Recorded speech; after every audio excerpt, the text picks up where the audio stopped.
Karena saya melihat ini hukum kita dibajak nih dengan begini caranya. Karena kenapa? Tidak punya ijazah SLTA bisa lolos.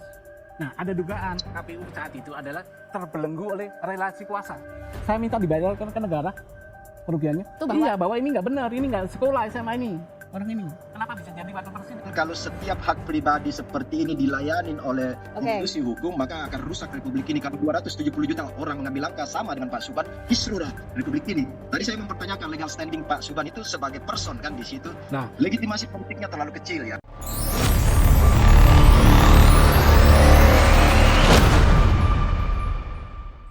Legitimasi konstitusional, legitimasi hukum, legitimasi politik, dan ujian akhirnya itu legitimasi sosial, itu sudah diraih semua oleh pasangan Prabowo Gibran sebagai presiden dan wakil presiden Indonesia. Dan itu resmi sah, gak ada hal-hal yang sedikit pun yang dari 4 sisi legitimasi tadi ya. Saya ini bukan orang politik, ya.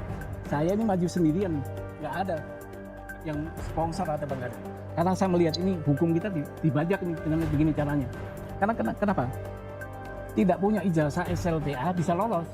Nah, ada dugaan KPU saat itu adalah terbelenggu oleh relasi kuasa. Makanya KPU jadi tergugat 2? Iya, itu kita gugat. Tapi tidak ada motif politik ini? Nggak ada. Maka minta, itu kan konsepsi PMH. PMH itu boleh meminta kerugian material maupun imaterial. Saya minta dibayarkan ke negara kerugiannya. Hanya ingin membuktikan saja begitu bahwa? Iya, bahwa ini nggak benar, ini nggak sekolah SMA ini. Orang ini, kenapa bisa jadi wakil presiden? Ya, apapun itu ya, langkah-langkah ini kan sudah langkah politik. Bahwa menggunakan instrumen hukum itu kita hargai ya. Kita sangat hargai Pak Subhan. Nah, ini adalah langkah politik Pak Subhan dengan menggunakan hukum sebagai instrumen atau tools. Tetapi yang berikutnya adalah sebenarnya juga patut dipertanyakan, Pak Subhan ini legal standingnya apa gitu kan, legal standingnya. Kalau setiap person dari 270 juta masyarakat Indonesia bisa melakukan langkah-langkah seperti ini, maka kisruhlah Republik ini. Sesungguhnya ini bagi saya, ya itu tadi, langkah yang sia-sia karena sudah dilewati sekian lama ya. Seharusnya Pak Subhan ini kalau mau memperkarakan itu ya paling nggak misalnya ketika ketukan palu KPU, ya ketukan palu KPU menjadi calon yang sah.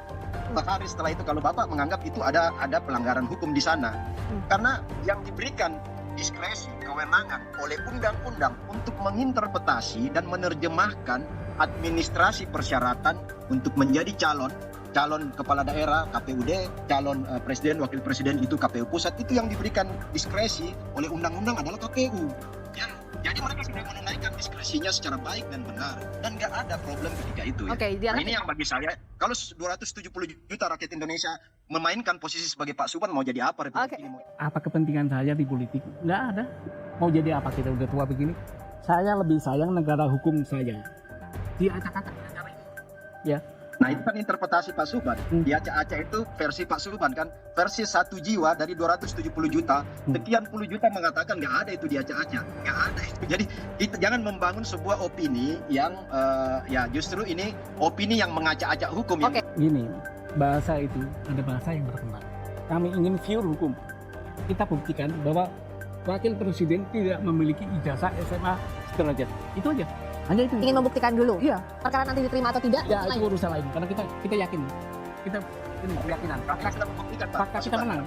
Tapi keyakinan kita berbicara lain. Oke. Karena pengalaman ini ada kekuasaan di sini. Iya. Hak kita sebagai warga negara. Bahkan tadi itu hak pribadi ya, hak pribadi setiap orang. Cuman kalau setiap hak pribadi seperti ini dilayanin oleh institusi hukum, maka akan rusak Republik ini. Kalau 270 juta orang mengambil langkah sama dengan Pak Subhan, kisruhlah Republik ini. Tadi saya mempertanyakan legal standing Pak Subhan itu sebagai person kan di situ. Nah, legitimasi politiknya terlalu kecil. Wapres Gibran digugat 125 triliun rupiah. Apa penyebabnya? Gugatan 125 triliun rupiah yang dilayangkan oleh Subhan Palalah terhadap Wakil Presiden Gibran Rakabuming Raka sontak mengundang gelak tawa publik. Bagaimana tidak, nilai gugatannya bukan hanya fantastis, tapi nyaris tak masuk akal, bahkan lebih besar dari APBD sejumlah provinsi di Indonesia. Subhan mengklaim bahwa Gibran tidak sah menjabat karena ijazah pendidikannya dari luar negeri dianggap tidak memenuhi syarat SLTA dalam Undang-Undang Pemilu.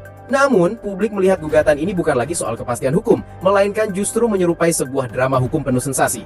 Bayangkan, seorang advokat meminta ganti rugi 125 triliun rupiah yang harus dibayar ke kas negara. Angka itu terdengar lebih mirip angka tebak-tebakan lotre ketimbang tuntutan hukum yang serius. Di mata banyak orang, gugatan ini lebih pas disebut lelucon politik hukum ketimbang upaya penegakan keadilan. Tak sedikit pula yang menilai ada nuansa pemerasan terselubung di balik gugatan ini. Jika tidak dibayar, maka akan selalu diramaikan. Sebab logikanya jika memang tujuannya murni menguji tafsir UU, mengapa harus disertai angka ganti rugi super bombastis? Justru hal inilah yang membuat masyarakat curiga bahwa gugatan ini bukan semata soal hukum, melainkan ada kepentingan lain yang coba dimainkan. Siapakah dalang dibaliknya? Apakah Subhan sendiri atau ada lawan politik Gibran yang sakit hati tidak terima kekalahan? Pada akhirnya, gugatan Subhan Palal bisa saja berakhir sebagai catatan kecil dalam sejarah peradilan Indonesia. Sebuah perkara yang lebih banyak mengundang senyum sinis daripada simpati publik. Yang jelas, rakyat kini semakin kritis. Apakah ini benar-benar perjuangan hukum atau sekedar upaya menekan lawan dengan kedok peradilan? Mari berpikir maju, tinggalkan tanggapan kalian di kolom komentar.